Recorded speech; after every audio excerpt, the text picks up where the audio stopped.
Hello दोस्तों, कैसे हैं आप सब लोग। स्वागत है आपका आप ही के अपने यूट्यूब चैनल पे। दोस्तों, आज हम बात करेंगे शेयर्स के बारे में। जनरली जब शेयर्स की बात होती है तो लोगों का परसेप्शन होता है कि हम शेयर नहीं कर रहे हैं, हम कुछ स्पेकुलेशन कर रहे हैं। स्पेकुलेशन को हिंदी में हम बोलते हैं सट्टा, जुआ। तो ऐसा नहीं है दोस्तों। आज मैं आपको बताऊंगा शेयर्स का एक्चुअल मीनिंग होता क्या है। बेसिकली क्या होता है, कोई कंपनी होती है, वो प्राइवेट लिमिटेड हो या पब्लिक लिमिटेड हो, तो उसमें कुछ कैपिटल होती है जो कि उसकी इनिशियल पूंजी होती है, जिससे वो अपना काम स्टार्ट करती है। तो उस पूंजी को पूल करने के लिए डायरेक्टर्स, प्रमोटर्स वगैरह कुछ फंड्स एकत्रित करते हैं, जो उस कंपनी की कैपिटल कहलाती है। ठीक है, ये तो हुई कैपिटल की बात। बट अगर मान के चलो आप 10 लोग हो और 10 लोगों ने बराबर बराबर पैसा नहीं डाला, किसी ने पैसा कम डाला है, किसी ने ज़्यादा डाला है, तो आप उस प्रॉफिट को कैसे बांटेंगे। तो इसके लिए होता क्या है कि उस कैपिटल को एक छोटे छोटे पीसेस में डिवाइड कर देते हैं, जिसे हम बोलते हैं शेयर्स। नॉर्मली एक शेयर 10 रुपए का होता है। कंपनी चाहे तो 100 का या 1 रुपए का भी कर सकती है, बट अमूमन 10 रुपए का एक शेयर होता है। 10 रुपए जो होता है उसकी फेस वैल्यू होती है। क्या होती है? फेस वैल्यू होती है। ठीक है, तो जब ये 10 रुपए की फेस वैल्यू होती है, अब इससे अगर कोई व्यक्ति 10 लाख रुपए ला रहा है तो उसको हम 1 लाख शेयर दे देंगे। कोई व्यक्ति मान लो लाई 5,000 रुपये रहा है तो हम उसको 500 शेयर देंगे। तो जो प्रॉफिट होगा कंपनी को, वो उसी अनुपात में डिस्ट्रीब्यूट हो जाएगा सारे शेयर होल्डर्स के बीच में। तो शेयर होल्डर में डिस्ट्रीब्यूट करने के लिए हमें एक यूनिट की आवश्यकता पड़ती है। उसी यूनिट को हम जो है शेयर बोलते हैं।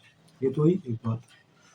आगे बढ़ने से पहले इस चैनल को लाइक, शेयर, सब्सक्राइब करें और बेल आइकन को प्रेस करना ना भूलें, जिससे सबसे पहले वीडियो आप तक पहुंचेगी। अब दूसरी बात ये आती है कि यदि आप किसी कंपनी में, आप कंपनी खुद की नहीं खोल पा रहे, या आपको किसी कंपनी के शेयर खरीदने हैं, तो शेयर खरीदने का मतलब आप ये ना सोचें कि आप जो है स्पेकुलेशन कर रहे हैं। क्योंकि शेयर खरीदने का मतलब है आपको उस कंपनी का बिजनेस पसंद आया और आप उस कंपनी में बिजनेस खरीद रहे हैं। ये बात ध्यान रखिएगा। यदि शेयर शेयर मार्केट में लिस्टेड है और वो कभी 5% ऊपर या 5% नीचे हो जाता है, तो इसका मतलब ये नहीं होता कि उस कंपनी को आज 5% प्रॉफिट हुआ है या 5% लॉस हो गया। बात समझिए, आपने बिजनेस खरीदा ना। तो अगर शेयर आप खरीद के होल्ड करते हैं तो आपको डेली मार्केट वॉच नहीं करनी चाहिए। आपको ये नहीं देखना चाहिए आज शेयर का भाव बढ़ा या कम हुआ। आप तो इसे लॉन्ग टर्म के हिसाब से रखिए, क्योंकि आपने इसी कंपनी में ओनरशिप खरीदी है। आपने उस कंपनी का बिजनेस खरीदा है, और बिजनेस रातों रात अमीर नहीं बनाता है। उसके लिए आपको पेशेंस चाहिए होता है, आपको समय लगेगा, तब जाके आप इसमें कुछ प्रॉफिट कमा पाएंगे। बात समझ रहे हैं? अभी रिलायंस इंडस्ट्री या किसी और आप कंपनी का बैलेंस शीट पढ़िएगा, उनका सालाना प्रॉफिट 15-20% समथिंग रहता है। ठीक है, अब आप जो शेयर खरीदते हैं, आपको डेली का 15-20% चाहिए, तो ये आप न कर रहे हैं स्पेकुलेशन। खरीद रहे हैं बिजनेस, बट उसका आप कर क्या रहे हैं, उसे स्पेकुलेशन की तरह यूज़ कर रहे हैं, तो फिर आपको घाटा हो जाता है। तो आप बात समझिए, अगर आपको कोई कंपनी का बिजनेस अच्छा लगता है, आपको लगता है कि ये बिजनेस ग्रो ग्रो करता है, तो आपको उसी कंपनी का शेयर खरीदना चाहिए।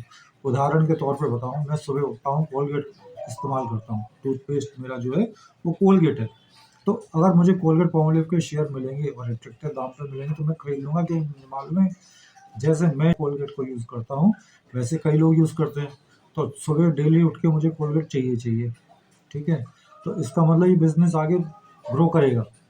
तो इस तरह से आप अपनी रियल लाइफ में से ये चूज़ कर सकते हैं, आपको कौन सा शेयर या कौन सा बिजनेस समझ में आता है।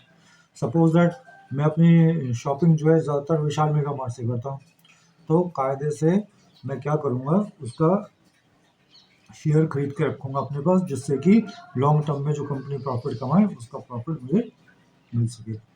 धन्यवाद। मिलते हैं नेक्स्ट वीडियो में। Keep investing.